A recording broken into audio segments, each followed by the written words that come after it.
Thank you for checking out the Retro Read Along channel. If this is your first time, please subscribe to the channel. If you're not your first time, well, welcome back. Like the video, give me a comment, and let's get right into it here. The True Story of the Three Little Pigs by A.wolf, as told by Jon Scieszka, illustrated by Lane Smith.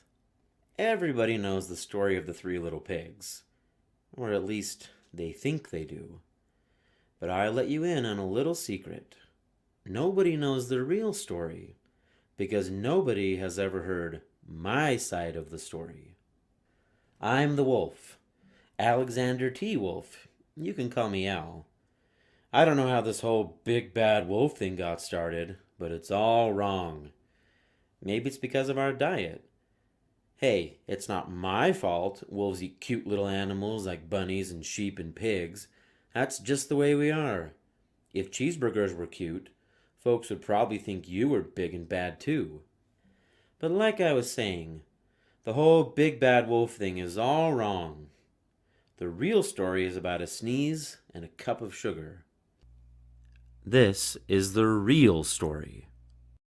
Way back in Once Upon a Time, I was making a birthday cake for my dear old granny.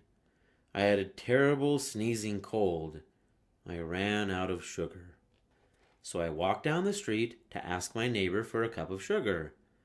Now, this neighbor was a pig, and he wasn't too bright either.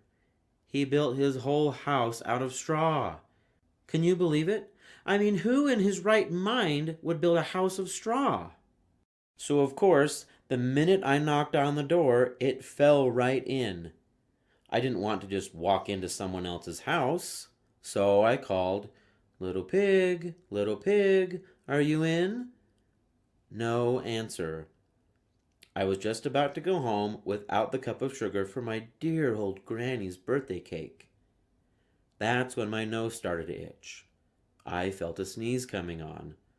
Well, I huffed, and I snuffed, and I sneezed a great sneeze.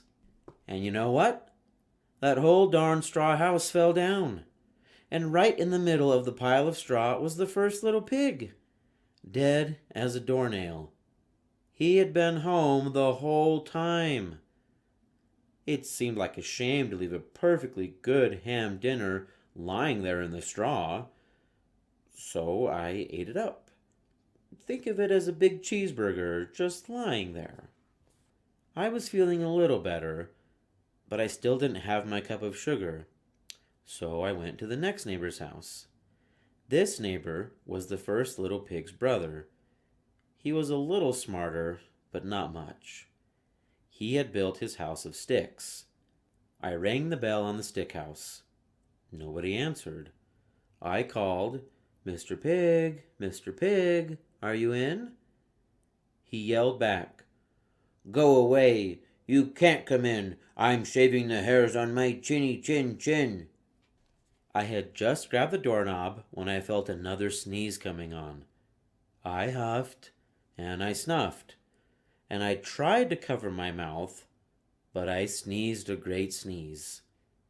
And you're not going to believe it, but this guy's house fell down just like his brother's.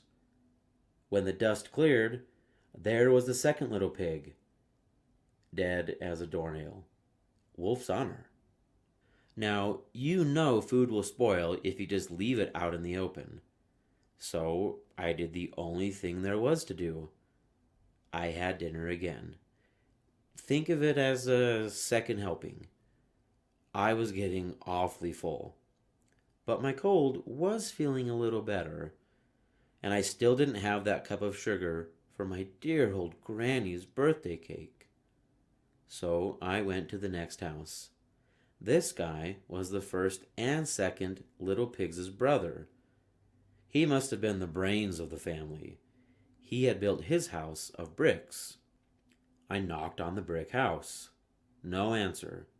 I called, Mr. Pig, are you in?"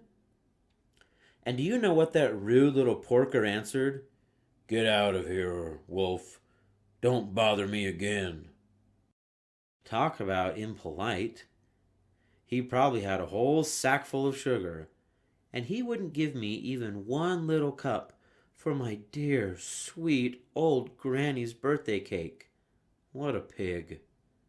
I was just about to go home and maybe make a nice birthday card instead of a cake when I felt my cold coming on.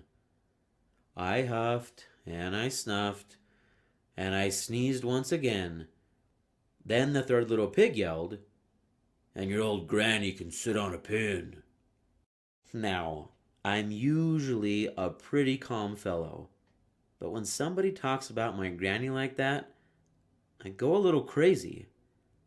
When the cops drove up, of course I was trying to break down the pig's door, and the whole time I was huffing and puffing and sneezing and making a real scene. The rest, as they say, is history. The news reporters found out about the two pigs I had for dinner. They figured a sick guy going to borrow a cup of sugar didn't sound very exciting. So they jazzed up the whole story with all of that huff and puff and blow your house down. And they made me the big bad wolf. That's it. That's the real story. I was framed. But maybe you could lend me a cup of sugar. Thank you all for checking out the Retro Read Along channel. Please subscribe to the channel, like the video, add a comment, let me know what other stories you'd like to hear in the future, and have a great rest of your day.